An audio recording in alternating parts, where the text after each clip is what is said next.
Hello YouTube, it's Bia. I'm here for Freedom Fighters this lovely morning. And today, Recovery Tuesdays, by the way. It's Bia, for those of you who do not know me. And today's, this week's kind of topic has been women in our lives who have inspired us, like, profoundly. And, you know, I picked a woman who her name is Silvia, and I don't even know her last name, yet I will surely never forget her and what she's done with her life, what she told me, everything about her. I won't forget how I met her either. Her job is sort of the manager of a shelter for women and their children, and here in Chicago, it's in the number one actually worst neighborhood in Chicago. So her life is tough. It's been tough, and she's still fighting through it. Her job is the shelter is for women, mothers with addictions. Drinking, heroin, cocaine, the whole spectrum. And then they have their children there and everything. Her addiction was crack cocaine. And that was obviously a hardship. I mean, I can't even really begin to imagine fully what a drug addiction is like. I've never been addicted to drugs or substances, really. I mean, the closest I've gotten to an addiction to a substance was diet pills and laxatives. But real drugs is a whole nother realm. She lost her son a while ago from a police officer shot him when there was no reason for him to be shot. And she lost her husband to sickness. He died 5 months into their marriage, so she never really got to experience the married life. I remember as she began to talk to me, she said, "You're looking at the biggest crackhead you'll probably ever see." And I met her, by the way, and I was on a service trip this past week affiliated with my school, and we were going, to shelters and whatnot. And she sat a few of us down and just started to talk to us. She really was, as she put it, the biggest crackhead, but now her life has turned around almost completely. She got married again, remarried a few days ago. She showed us her dress and everything, and it was gorgeous. And she's in her 50s now. And she's starting to kind of piece her life back together. She's been 10 years clean of cocaine. Of course, as we know, too, there have been trials and tribulations where she's wanted to go back, return to her old habits. And I think we can all kind of relate to that here. There are hundreds and hundreds of days where I just really want to, go back to purging, binging, cutting, taking pills, starving myself. There are many days, and the same goes for drug addictions and drinking.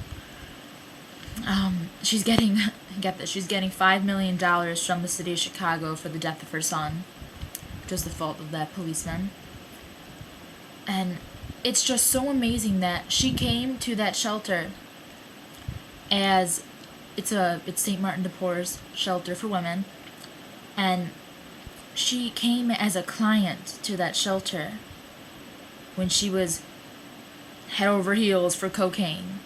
And now she runs the entire shelter. She's the manager, she's the coordinator, all that stuff. 10 years clean, and her life has completely turned around. And she kept emphasizing this 4-letter word that we all know and love, hope. And that you should never, ever lose hope in your life and yourself. Keep hoping. because things really will turn around. And once you lose hope, you really do lose everything. I've lived through that, and it's possible to gain that hope back as well. There was a few months in my life, mostly in 2007, 2008, where I pretty much lost all hope. Every pigment of hope was gone. And I hated myself, I hated my life, I hated every other person too.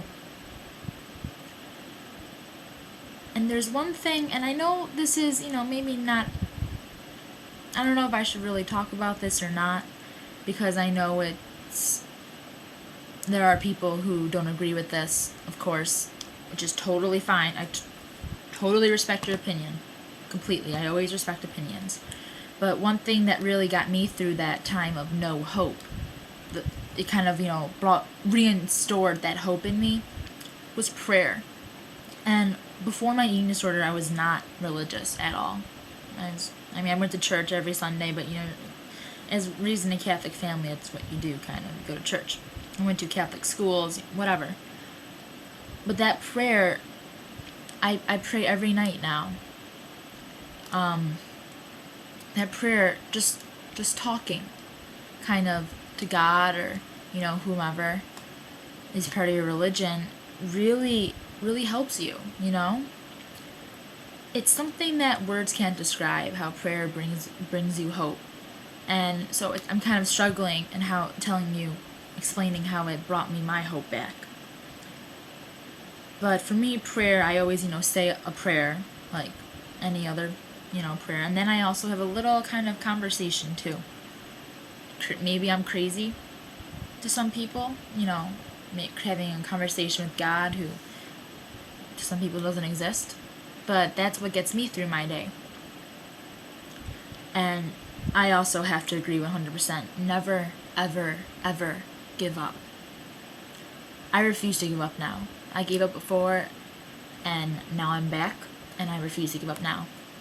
Things turn around, I believe, always, but only if you let them.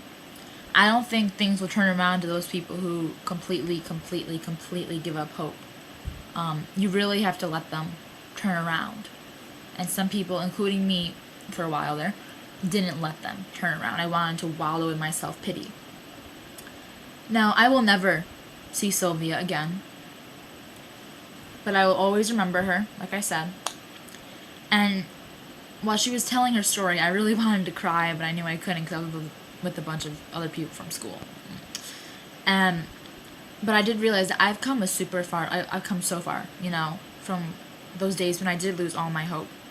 But I can't forget what life was like at my lowest. I really don't. There's a difference between not letting go and just not forgetting. Each day I separate myself more and more from who I used to be, but I don't forget who I used to be and how low my life became. And making videos like these weekly, twice weekly actually, they help me to not lose touch with who I used to be, so I can relate to other people and help other people. And that's what Silvia's done with her life too. She has to deal with women who used to be just like her every single day of her life. So that forces her to not lose touch with what life used to be like for her. But she's also allowed to, get remarried, patch things up with her kids, get $5 million.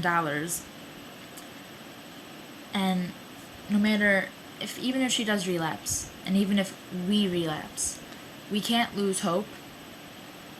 And for some of us who are watching, we can't lose our faith. And you have to allow things to turn around. And I guess I kind of always knew that, but I just never really mentioned it in videos or whatever. And talking to Silvia really made me say to myself, I have to talk about this in a video one day. So I'm really glad that this Inspiration Week came up, and I really hope it's kind of helped you guys a little bit. And if you want to talk more about it and my experience with Silvia and whatnot, just message me either on YouTube or Facebook, or Twitter, whatever. And I will see you all next week. I love you all.